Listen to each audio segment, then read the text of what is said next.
This video is about Perelandra, fascinating work of fiction by C.S. Lewis. I'm holding here in my hands. It's not a long book. You can read it pretty fast. You can see how thick it is. I want to describe one particularly powerful moment in this book, my favorite scene, and also a really interesting scene. And then I want to use this as an occasion to reflect on this question: is hatred ever good? That is a surprisingly complicated question and a surprisingly relevant question in the world right now. At the end of the video, stick around to hear my case for it a little bit.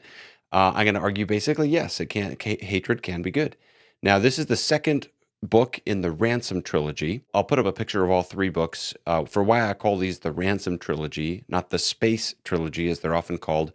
I'm going to explain that in a video on the first book in this series, Out of the Silent Planet. I'll put up the thumbnail for that. That should come out about 1 week from this video. I'll also put up a thumbnail for the video I put out on the third book in this trilogy, and there's a link to that in the video description. That's my favorite one. But let me tell you about my favorite scene in this book. Spoilers coming, but nothing that'll rob you of the joy of reading the book. But there'll be some details, and this is going to sound super bizarre. So this book takes place on the planet Venus, which is called Perelandra in the book. It's this kind of greenish world, which you can tell from this painting I'll put up. There's not too many pictures or paintings of it, but there's a few. And there's a character named Ransom, who's the protagonist, who has traveled there along with an evil scientist who has essentially become possessed by a demon. So he's also called the Unman.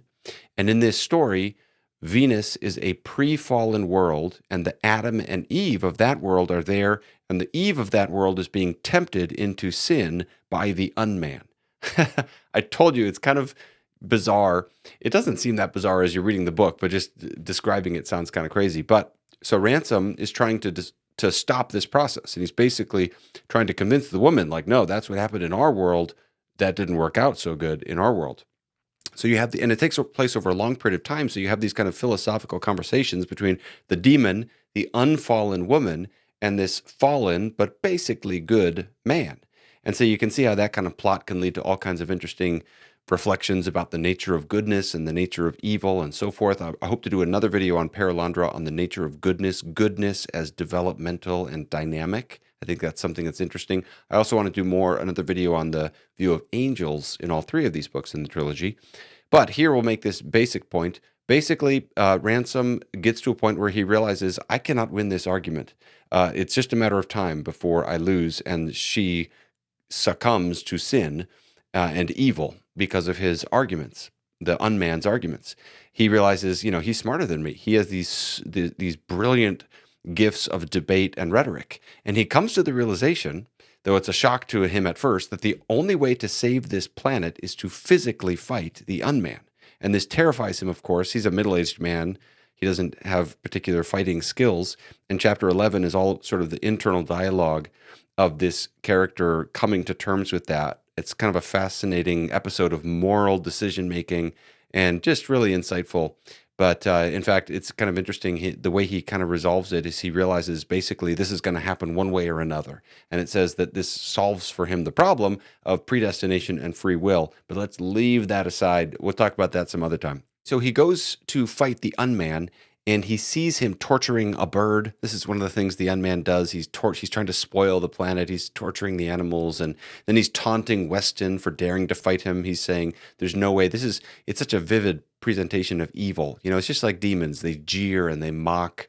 Their bark is much worse than their bite. Honestly, that's actually really true. But and then he says these famous words that Christ cried out in the cry of dereliction on the cross from Psalm 22, my God, why have you forsaken me?" In perfect Aramaic, Ransom realizes he's not quoting, he's remembering. Again, it's this terrible feeling of the gleefulness of evil and triumphing in that moment, or thinking they triumphed. Of course, we know, happy thought, they didn't. But nonetheless, so they're fighting back and forth for a while. One of the covers of the book has this portrayed, and it's sort of even for a while. It's like two middle-aged scholars. I mean, this is why the plot is so weird. On the planet Venus, two middle-aged scholars like duking it out. But there comes a point, and this is the scene here, where toward the end of it, Ransom is almost at the end of his energy, and he doesn't really. He feels as though he's spent everything he has, but then he gets a second wind that enables him to win the fight, and the second wind comes from hatred. I'll just read this. Then an experience that perhaps no good man can ever have in our world came over Ransom. A torrent of perfectly unmixed and lawful hatred came over him. The energy of hating, never before felt without some guilt, without some dim knowledge that he was failing to distinguish the sinner from the sin, rose into his arms and legs till he felt they were pillars of burning blood. What was before him appeared no longer a creature of corrupted will. It was corruption itself, to which will was attached only as an instrument. Ages ago it had been a person, but the ruins of personality now survived in it only at the disposal of a furious, self-exiled negation. It is perhaps difficult to understand why this filled Ransom not with horror, but with a kind of joy. The joy came from finding at last what hatred was made for. As a boy with an axe rejoices on finding a tree, or a boy with a box of colored chalks rejoices on finding a pile of perfectly white paper, so he rejoiced in the perfect congruity between his emotions and its object. And then, of course, this hatred enables him to destroy evil. Two questions that I think this raises really quickly. Number one, can hatred ever be morally good? And this is, in other words, the word lawful came up there. C.S. Lewis uses this word, this lawful hatred. And I'm going to put this out there. I think the answer is yes. I recognize, though, that there are real dangers to that. Just like when we're talking about how anger can be justified, but maybe even more so here. This is really, I'm very aware this is tricky. And because any sort of positive orientation toward hatred comes with huge risks of being misunderstood. And it's probably very rare that we ever, I mean, in Ransom's case, it seems like this is the one time he's ever felt this, right? And the reason I'm so concerned and sensitive to this is it seems to me that a huge problem in the world right now is increasing hatred. So nonetheless, for people who watch my videos who are Christians, it should be significant to us that the Bible has a lot to say about hating evil. Proverbs says the fear of the Lord is hating evil. Romans 12:9 says abhor or detest what is evil.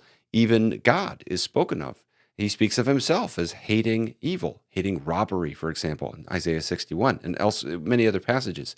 So, and even if you're maybe watching this video and you don't, the Bible is not important to you, most of us can actually relate to an intuition that when we're facing an extreme evil, there are kinds of hatred that are appropriate for the evil itself. And I think that's what Lewis is proposing. He speaks of what hatred was made for, and he gives these various analogies, and he seems to be saying there's a place for hatred. Hatred has a purpose. That's an interesting thought, if you think about it. Now, immediately, though, what we need to say is that Ransom's hatred in this scene is not for the man who is possessed by the demon, whose name is Weston, but it's for the demon itself. And I think that's clear for two reasons. One is in the next chapter after this scene, which is chapter 13. He has a conversation with that man, and it's clear he's trying to discern, like, are you still in there or not? He doesn't just start attacking him or hating him, because the unman has come back to his senses now, and he's not torturing animals and so forth. But the second thing is, even in this very passage, you see this old axiom, which Lewis seems to take for granted here, of love the sinner, but hate the sin. Now, that can be kind of a controversial little slogan, actually. Some people don't like that. I actually think just for most day-to-day decisions, that's a helpful distinction to bear in mind. And that seems implicit in the reasoning here, where Lewis is saying that a failure to make that distinction previously always made it have guilt when he felt hatred. So the object of hatred here is not the man, it's the demon. You see that with this reference to the unman, well, even that very term, right? The unman. Fascinating label. But the reference to this no longer being an actual person with a will, but rather a kind of self-exiled negation.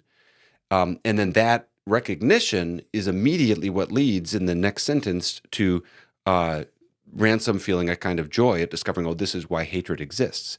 So demons in Christian theology are irredeemable creatures, completely given over to evil, unlike human beings who are capable of being redeemed.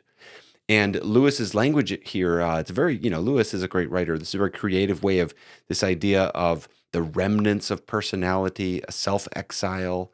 This is a very creative way of getting at the kind of the totality of how evil has corrupted and infected demons.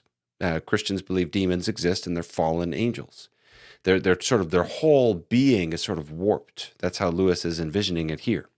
Now, I'm not saying you have to think just like Lewis on that specific point here, but the idea is that is the object of hatred, the demon. Now, I know a lot of non-Christian viewers of my YouTube channel will maybe find this idea of demons super weird, but I have to say, actually, let me say this. For all the strangeness of it, I am, honestly, believing in the supernatural realm like this, angels and demons, is one reason I'm really grateful to be a Christian. And the reason is simple. I'll never forget talking about this with my dad once. He helped me think about this. I think it's really true. If you believe in demons, one advantage to that is you don't have to look back at human history and attribute everything just to human agency. You can also see when you're looking at, because if you study history, you know it's pretty dark at times. There's these unfathomable atrocities that human beings are capable of committing and that come in through human history. And you're able to look at that and say that wasn't just all us. There are supernatural forces at work as well. And I think that's a benefit of a Christian view, actually. But and that relates to what I want to propose as the key idea of this video that I am not 100% settled on. So I'm going to put this out there. It's sort of my instinct and my hunch. Let me know what you think in the comments. And that is, when we find the proper purpose of hatred, we're less likely to misuse hatred. Like if you believe in Satan and you feel hatred toward him, or even if you don't believe in Satan, but you just say, I'm going to hate evil itself, and you think accurately about that, that actually helps you not misuse hatred by hating other people. Okay, so this is the second question, is if we say hatred can be morally good, can it ever be practically good? And that's the other thing, of course, in this passage, is that it's when Ransom feels hatred that he wins the fight.